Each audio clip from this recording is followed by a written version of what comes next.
جب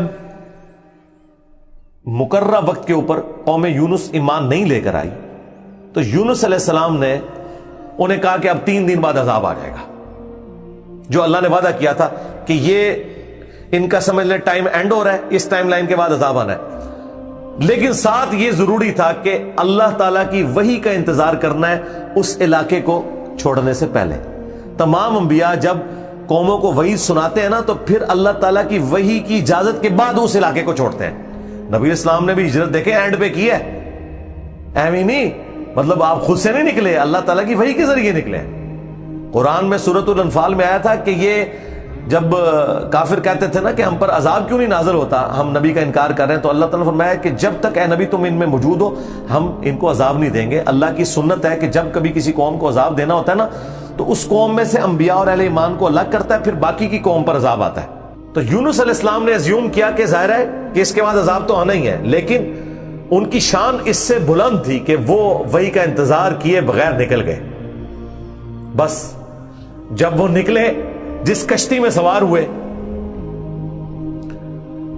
وہ کشتی جو ہے وہ بھنور میں پھنس گئی، اور ان کی اپنی ایک نارمز چل رہی تھی کہ اگر کشتی بھنور میں پھنس جائے تو یہ اس چیز کی علامت ہے کہ کوئی غلام اپنے آقا کی اجازت کے بغیر بھاگ کر آ گیا۔ پھر وہ قرآن اندازی کرتے تھے، اور جس کے نام قرآن نکلتا تھا اس کو فدیے کے طور پر وہ سمندر میں ڈال دیتے تھے۔ پہلی دفعہ قرآن اندازی کی گئی بیلٹنگ تو حضرت یونس علیہ السلام کا نام نکلا، ان کا نہیں یونس علیہ السلام تو اس طرح ہو ہی نہیں سکتا۔ دوسری بار، تیسری بار، تینوں بار یونس علیہ السلام کا نام نکلا قرآن اندازی میں۔ تو یونس علیہ السلام نے، اچھا قرآن میں اشارتاً اس کا ذکر ہے، اسرائیلی روایتوں میں تفصیل کے ساتھ ہے، لیکن یہ بالکل قرآن میں فٹ ان بیٹھتی ہیں۔ یعنی آپ کو یہ تو بتایا گیا کہ یونس السلام مچھلی کے پیٹ میں رہے، تو وہ مچھلی کے پیٹ میں پہنچے کیسے تھے؟ مچھلی کے پیٹ تک پہنچنے کے لیے تو آپ کو ابدوس چاہیے، نیچے ہے مچھلی، اتنی بڑی ویل مچھلی ہے، کوئی چھوٹی مچھلی کے پیٹ میں تو رہ نہیں سکتا بندہ۔ تو وہ حضرت یونس علیہ السلام کو انہوں نے سمندر میں پھینک دیا۔ یونس علیہ السلام نے خود ہی کہا، ان کو کلک کر گیا کہ یہ معاملہ میرے اینڈ پہ ہے۔ انہوں نے کہا بھئی مجھے پھینکو، تو مجھے سمجھ آ گئی ہے، ظاہر فوراً کلک کر گیا کہ یہ معاملہ خراب میرے سے ہی ہو گیا۔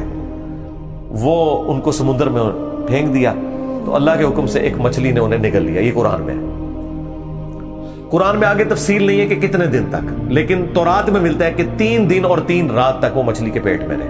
یہ ویسے پبلک مشہور ہے 40 دن، نہیں 3 دن ہے۔ بس وہی 3 دن، وہ جو 3 دن عذاب آنے تھے نا، وہ 3 دن انہوں نے مچھلی کے پیٹ میں گزارے، اور وہ 3 دن ان کی قوم نے زندگی موت کی کشمکش میں گزارے ہیں کہ ابھی عذاب آیا کہ آیا۔ ٹھیک ہے، توبہ ہے نہیں ہوئی کہ آئی ایم سوری تے توبہ قبول ہو گئی ہے، نہ 3 دن انہوں نے پی کٹی ہے بھائی جی۔ یہاں تو لوگ 1 دن جیل نہیں کاٹ سکتے، 3 دن تک انہوں نے وہ تکلیف کاٹی ہے، پھر اللہ تعالیٰ نے ان کی توبہ قبول کی ہے۔ اور یہاں پہ حضرت یونس علیہ السلام 3 دن تک مچھلی کے پیٹ میں، اندھیرے میں، اور دیکھیں اللہ نے ان کو ایسے کلمات سکھا دیے، مختصر تھے، پرفیکٹ تھے، بہترین توبہ، لا الہ الا انت سبحانک۔ سورۃ الانبیاء میں یہ دعا آئی ہے، اے اللہ تیرے سوا کوئی معبود نہیں، اور تو پاک ہے نا، پاک تو غلطی نہیں کر سکتا۔ انی کنت من الظالمین، بے شک میں ہی ظالم ہوں، میں انسان ہوں، انسان سے غلطی تو ہوگی۔ تو یہ دعا اتنی اللہ کو پسند آئی کہ سورہ الصافات میں ہے کہ یونس اگر مچھلی کے پیٹ میں ہمیں ان الفاظ کے ساتھ یاد نہ کرتے تو پھر مچھلی کے پیٹ سے اسی دن نکالے جاتے جس دن مردے اپنی قبروں سے نکالے جائیں گے، قیامت کے دن تک مچھلی کے پیٹ میں رہتے، یعنی مچھلی کا پیٹ ان کی قبر بن جاتی ہے۔ اتنا غصہ ایک جملے نے ٹھنڈا کر دیا، اور ساتھ اللہ نے فرمایا کذالک ننجی المؤمنین، ہم اہل ایمان کو اسی طریقے سے نجات دیں گے، یعنی جو بھی یونس والے طریقے سے ہماری طرف متوجہ ہوا اسے بھی ہم نجات دیں گے۔ یہ دعا ہمیں اتنی پسند ہے کہ جو ان الفاظ کے ساتھ ہم سے معافی مانگے گا ہم اسے بھی نجات دیں گے۔